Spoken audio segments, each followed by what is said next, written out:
This is a true story of what happened to two people who got lost in the woods.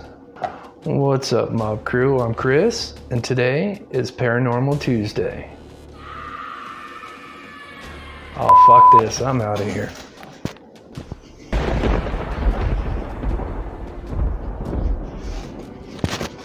This is the story of Linda and Eddie, who went missing in the National Forest. Although they were rescued, the first-hand account of what Linda experienced will terrify you. So today's missing person case is Haley Bible from Mesa, Arizona. She will be featured at the end of my video, so please stay until the end for that. Thank you so much.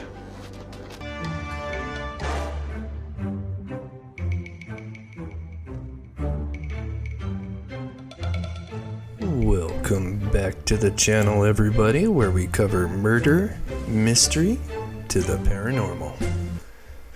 This case happened in September 2012 in Arkansas in the forests of St. Joe.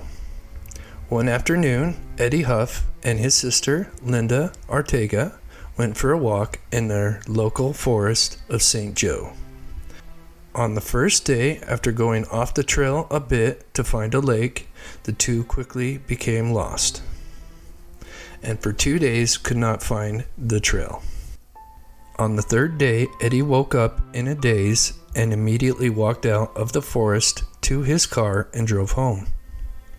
When he got home, his family looked extremely worried, and Eddie, who was in a daze, could not understand why. They asked, "Where is your sister Linda?" And Eddie said, "Oh, I dropped her off at a relative's house. She is safe." But the family still looked worried, and so Eddie asked them, "Why is everyone so concerned?" That's when the family told Eddie he had been missing for 3 days. Then it quickly hit Eddie that he could not recall what happened for the last few days. After the family called the relative's house to see if Linda was there, they quickly learned she was still missing. As a search party was made, and Linda had been missing for 3 days, and she would not be found until the 6th day, 2 miles from the entrance in a heavily wooded area of the forest. Just like Eddie, she was in shock and bewildered, not knowing what had happened. While laying in the hospital bed, some of her memories began to come back to her about what happened, and she described after the first 2 days of being lost and sleeping out in the wilderness with Eddie. That third day, she woke up and immediately ran into the middle of the woods screaming for help because she believed that she thought Eddie was hurt, and so she was trying to find help. Meanwhile, Eddie had woken up and realized he was all by himself and luckily wandered back to the car in a daze.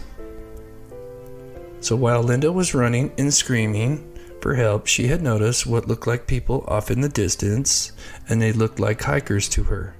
So she began running towards them.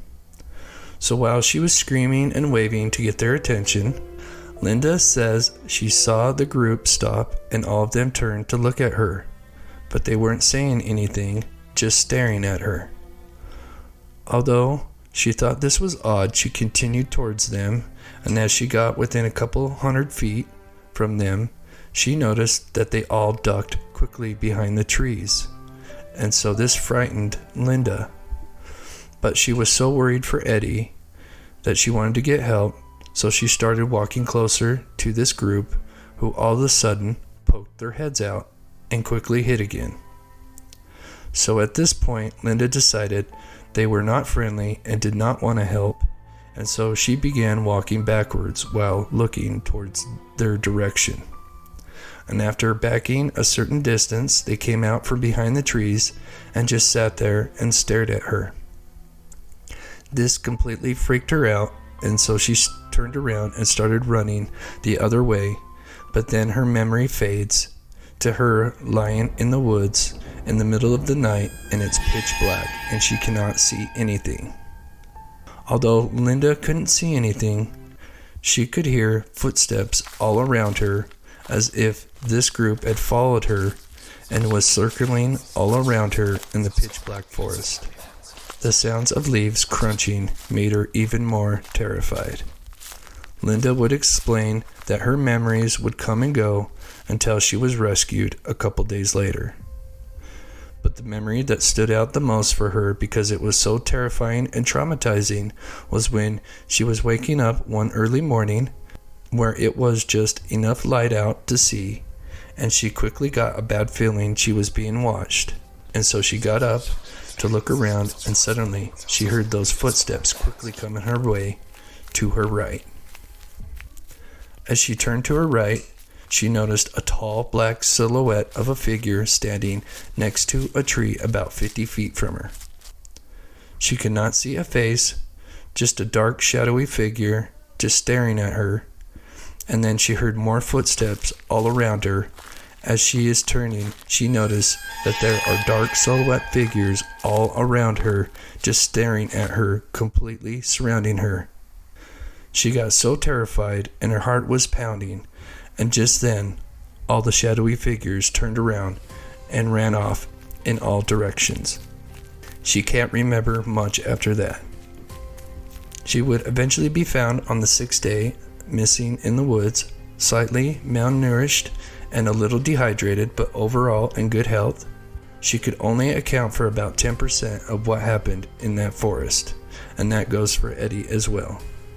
It is believed it was possible that they could have ate some berries that were poisoned and could have caused a hallucination during this time.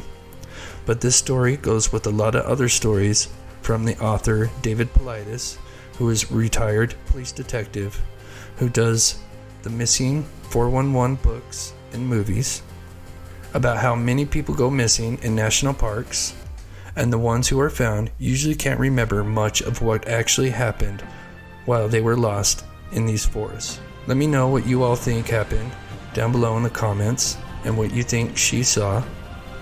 If you enjoyed today's video, please smash that like button and subscribe. Tap that bell and turn on all notifications. Please consider supporting my channel by becoming a member. Today's missing person case is Haley Bible. She is 16, missing from Mesa, Arizona. She has blue eyes and red hair. Last seen on Dobson Road. Please take a close look. Please take care of yourself and be sure to tell someone you love them, and I love you all. Thank you.